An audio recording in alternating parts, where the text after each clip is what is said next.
Hello नमस्कार दोस्तों, मैं ऋषभ आपके चैनल एजुकेशन फॉर ऑल में एक बार फिर से आपका स्वागत करता हूं। आज हम लोग जो बिहार पुलिस, बिहार एसएससी और बिहार एसआई के लिए साइंस का प्रैक्टिस सेट कर रहे थे एनसीईआरटी का, उसका मैं अगला पार्ट लेकर के आ गया हूं, जिसमें आज हम लोगों को ध्वनि एवं तरंग गति चैप्टर को पढ़ना है। इससे पहले मैंने 5 वीडियो अपलोड कर दिया है। अगर आपने नहीं देखा है तो इसका प्लेलिस्ट बना हुआ है, आप जो है जा करके देख सकते हैं। अगर आप रेलवे का प्रीवियस ईयर क्वेश्चन पेपर करना चाहते हैं तो उसका भी प्लेलिस्ट बना हुआ है, आप जो है जा करके देख सकते हैं।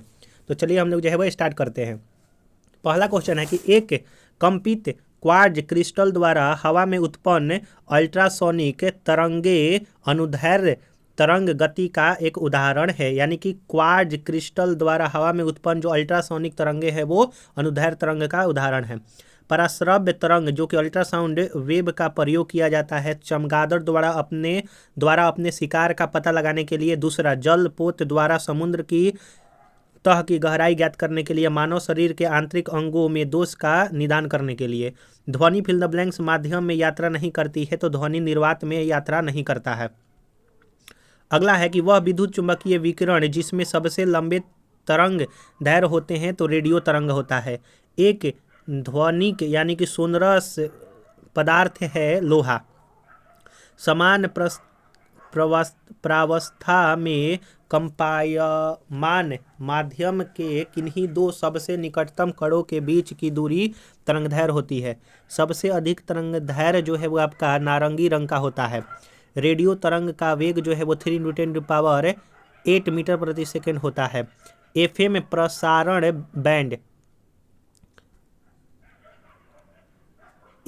प्रसारण बैंड VHF के बीच जो है वो होता है, रेंज के बीच। ध्वनि की गति सबसे तेज होती है लोहा में। फिल द ब्लैंक्स माप से अधिक ध्वनि को शोर का नाम दिया जाता है तो 80 डेसिबल।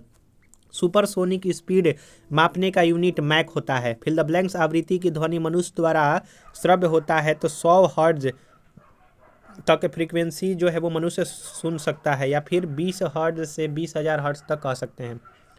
ध्वनि तरंग की वह विशेषता जो इसके तारत्व को तय करता है वो आपका आवृत्ति कहलाता है।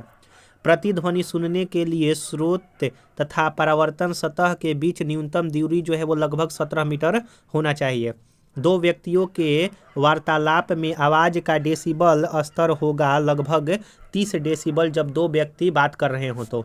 दीवार से एक प्रतिध्वनि सुनने के लिए न्यूनतम दूरी जो है वो 17.2 मीटर होना चाहिए। ध्वनि का फिल द ब्लैंक्स माध्यम से गमन नहीं होता है निर्वात। ध्वनि मापक इकाई को कहते हैं डेसिबल। ध्वनि की गति सर्वाधिक होती है बर्फ में। अगला है कि मनुष्य का कान सबसे सुग्राही होता है 1000 हर्ट्ज पर। सुनने की दृढ़ता होती है 1/10 सेकेंड। अगर आपको ये वीडियो पसंद आ रहा हो तो वीडियो को लाइक कीजिएगा, अपने दोस्तों में शेयर कीजिएगा। अभी तक चैनल को सब्सक्राइब नहीं किए हैं तो चैनल को भी सब्सक्राइब कर दिया कीजिए। दृष्टि की दृढ़ता होती है 1/16 सेकेंड। पराध्वनिक विमान उड़ते हैं ध्वनि की चाल से अधिक चाल से, यानी कि ध्वनि की चाल से अधिक चाल से होता है। ध्वनि का एक महत्वपूर्ण अभिलक्षण तारत्व पिच निर्भर करता है आवृत्ति पर, फ्रीक्वेंसी पर। ध्वनियों के छोटे विभाजनीय ध्वनि इकाइयों को स्पष्ट करता है जिसमें से प्रत्येक की एक असीमितता होती है तो ध्वनिग्राम। ध्वनि का वेग अधिकतम होता है स्टील में। ये सारा का सारा आपका जो है वो ऑप्शन के हिसाब से ये दिया गया है। दूरसंचार के लिए प्रयुक्त तरंगे माइक्रोवेव सूक्ष्म तरंगे होती हैं। दूरदर्शन प्रसारणों में ध्वनि संकेतों को प्रेषित करने में प्रयुक्त तकनीक आवृत्ति मॉड्यूलेशन होता है, जिसको एफएम कहते हैं। किसी टीवी सेट को चलाने के लिए रिमोट नियंत्रण इकाई द्वारा प्रयोग किया जाता है अवरक्त और रेडियो तरंग। ध्वनि हानिकारक ध्वनि प्रदूषक कहलाती है 80 डेसिबल से अधिक। थर्मस फ्लास्क में लंबे समय तक तरल गर्म या फिर ठंडा रहता है क्योंकि ऊष्मा की कोई हानि अथवा प्राप्ति नहीं होती है तो संचालन, संवहन और विकिरण विधि द्वारा ये होता है।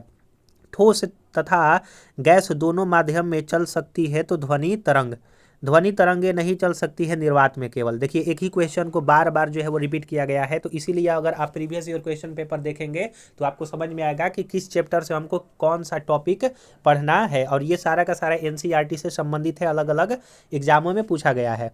पराश्रव्य वे ध्वनियाँ होती है जिनकी आवृत्ति 20,000 हर्ट्ज से अधिक होता है। सोनार में हम उपयोग करते हैं पराश्रव्य तरंगे। नज़दीक आती रेलगाड़ी की सीटी की आवाज़ बढ़ जाती है जबकि दूर जाने वाली रेलगाड़ी की घट जाती है। यह प्रपंच यानी कि फिनोमिना क्या कहलाता है? तो डॉप्लर प्रभाव के कारण यह होता है। ध्वनि का वेग अधिकतम होता है धातु में। स्पष्ट रूप से प्रतिध्वनि सुनने के लिए परावर्तित सतह और सुनने वाले के मध्य के बीच कम से कम दूरी 16.5 मीटर या फिर 17.2 मीटर होना चाहिए, दोनों में से जो भी ऑप्शन हो। ध्वनि चलती है तो अनुदैर्ध्य तरंगों की तरह। अगला है, चमगादड़ अंधेरी रातों में उड़ सकते हैं और अपना शिकार भी कर सकते हैं। इसका कारण है कि वे पराध्वनि तरंग निकालते हैं और उन्हीं के द्वारा निर्देशित होते हैं। ये कीड़ों को नष्ट कर सकती है। ये कपड़ों से धूल हटाकर उन्हें साफ कर सकती है। इनका उपयोग बीमारियों के उपचार के लिए किया जाता है एवं ये स्वचालित दरवाजों को नियंत्रित कर सकती है। ये सभी गुण जो है वो पराश्रव्य तरंगों में होती है। सीटी स्कैन करने में प्रयोग में लाई जाती है एक्स किरणें। किसी हॉल में ध्वनि स्रोत को बंद करने के बाद भी ध्वनि का कुछ देर तक सुनाई देना, यह अनुरणन कहलाता है, यानी कि रीवाइब्रेशन। रेडियो तरंगों द्वारा वस्तुओं की उपस्थिति और स्थिति ज्ञात करने के लिए मुख्य रूप से प्रयोग किया जाता है रडार का। वह तरंग जो कीड़ों को नष्ट कर देता है पराश्रव्य तरंग होता है। वह तरंग जो कपड़ों से धूल हटाकर उन्हें साफ कर देता है पराश्रव्य तरंग। वे तरंग जो बीमारियों का उपचार कर सकती है और स्वचालित दरवाजों को नियंत्रित कर सकता है पराश्रव्य तरंग। तरंगों की लंबाई सर्वाधिक छोटी होती है गामा किरणों में। लहरें एक स्थान से दूसरे स्थान को संचारित करती है तो ऊर्जा का। प्रेक्षागृह की दीवारें और छत रेशेदार सामग्री जैसे कांच रेशे से आच्छादित करती है, ध्वनि को अवशोषित और प्रतिध्वनि को बचाने हेतु। एक अंतरिक्ष यात्री चंद्रमा की सतह पर अपने सहयात्री को सुन नहीं सकता क्योंकि ध्वनि प्रचारित होने का कोई माध्यम वहां पर नहीं है। इसीलिए द्रव्यमान एवं वेग के संयुक्त प्रभाव को एक भौतिक मात्रा द्वारा ध्यान में रखा जाता है जिसे संवेग कहते हैं। इसका फॉर्मूला P बराबर mv होता है। P से डिनोट करते हैं संवेग को। आवेग किसके तुल्य होता है? संवेग में परिवर्तन के। संवेग में के परिवर्तन की दर जो है वो आपका बल कहलाता है। आवृत्तियों के अवरोही क्रम विकिरणों का सही क्रम है। अवरोही क्रम में एक्स किरणें, फिर अवरक्त, फिर सूक्ष्म तरंग और फिर उसके बाद रेडियो तरंग आता है। निम्न प्रकार का विकिरण लगभग 300 गीगाहर्ट्ज से 300 किलोहर्ट्ज की आवृत्ति वाले या समतुल्य लगभग 1 मिलीमीटर से 100 किलोमीटर तक की तरंगदैर्घ्य वाले विद्युत चुम्बकीय स्पेक्ट्रम में एक भाग को निर्दिष्ट करता है। रेडियो तरंग है ये। विद्युत चुम्बकीय तरंग नहीं है तो कैथोड रे नहीं होता है। टीवी रिमोट कंट्रोल इंफ्रारेड तरंगों के सिद्धांत प्रकार करता है। आयनित फिल द ब्लैंक्स में जीवित कोशिका में परमाणुओं को प्रभावित करने के लिए पर्याप्त ऊर्जा होती है जिससे उनकी आनुवांशिक सामग्री को नुकसान होता है, तो वो आपका विकिरण है। अवरक्त तरंगों की तरंगदैर्घ्य रेडियो तरंगों से छोटी होती है। प्रकाश के तरंग सिद्धांत को प्रस्तावित जो है वो क्रिश्चियन हाइगेंस ने किया था। प्रकाश तरंग के सिद्धांत को किया था हाइगेंस ने। निम्न वैद्युत चुंबकीय तरंगों का संसूचन थर्मोपाइल का उपयोग करते हैं। अवरक्त तरंग निम्न में आवृत्ति के बढ़ते क्रम में व्यवस्थित विद्युत चुंबकीय विकिरण का सही क्रम है। दीर्घ रेडियो तरंग, फिर सूक्ष्म तरंग, दृश्य प्रकाश और एक्सरे। नाभिक के रेडियो एक्टिव क्षय के दौरान निम्न वैद्युत चुंबकीय तरंग उत्पन्न होती है तो गामा किरणें। पृथ्वी की सतह अंतरिक्ष में फिल द ब्लैंक्स के रूप में ऊष्मा उत्सर्जित करती है और रक्त विकिरण। मैग्नेट्रॉन बल्ब का उपयोग सूक्ष्म तरंग के उत्पादन में किया जाता है। निम्न विद्युत चुंबकीय तरंगों का संसूचन बिंदु संपर्क डायोड का उपयोग करके किया जा सकता है। सूक्ष्म तरंगों का तरंगदैर्घ्य की सीमा 700 नैनोमीटर से 400 नैनोमीटर तक दृश्य प्रकाश का होता है। किसी तरंग की प्रबलता उसके निम्न के अनुपात में होता है, आयाम का वर्ग के अनुपात। किसी लहर को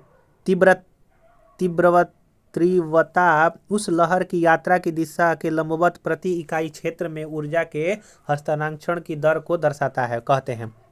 जिस प्रघटना ने प्रकाश के अनुप्रस्थ स्वरूप को स्थापित किया वह प्रघटना जो है वो ध्रुवीकरण कहलाता है।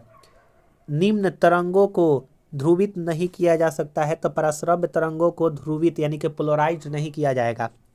अनुदैर्घ्य तरंग गैसीय माध्यम में ध्वनि तरंगों का एक उदाहरण है। सुपरसोनिक के सिद्धांत के अनुसार हस्तक्षेप का संदर्भ अंतरिक्ष में मैक्सिमा और मिनिमा के क्षेत्रों का उत्पादन करने के लिए दो या अधिक सुसंगत तरंगों के एक दूसरे के ऊपर रखने से होता है। तरंग की आवृत्ति f और आवर्तकाल t के बीच का संबंध f × t = 1 होता है। निम्न वैद्युत चुंबकीय तरंगों के सुसंचन के लिए गीगर ट्यूब का उपयोग किया जाता है गामा किरणों द्वारा।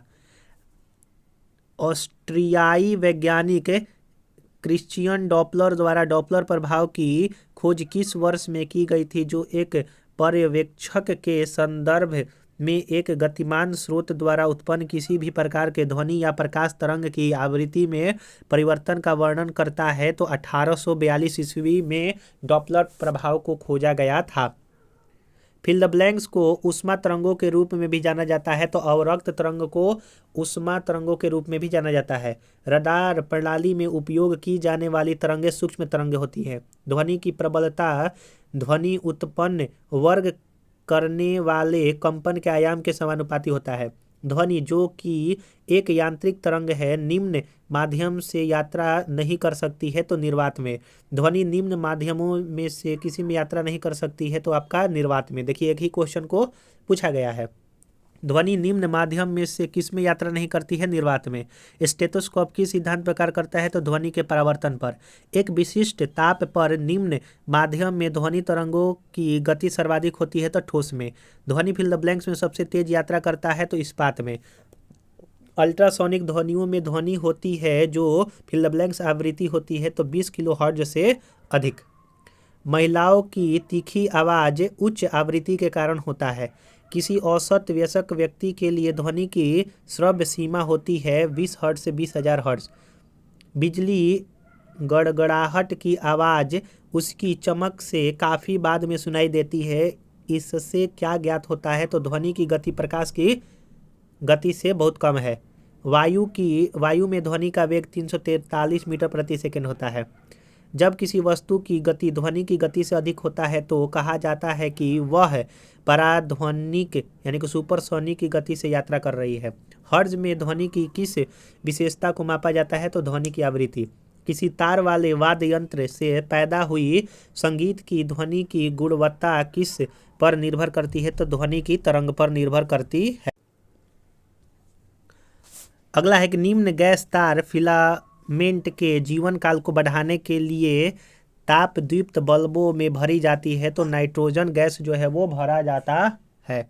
स्पष्ट प्रतिध्वनि सुनने के लिए मूल ध्वनि तथा परावर्ती ध्वनि के मध्य समय का अंतराल कम से कम 0.1 सेकेंड अवश्य होना चाहिए।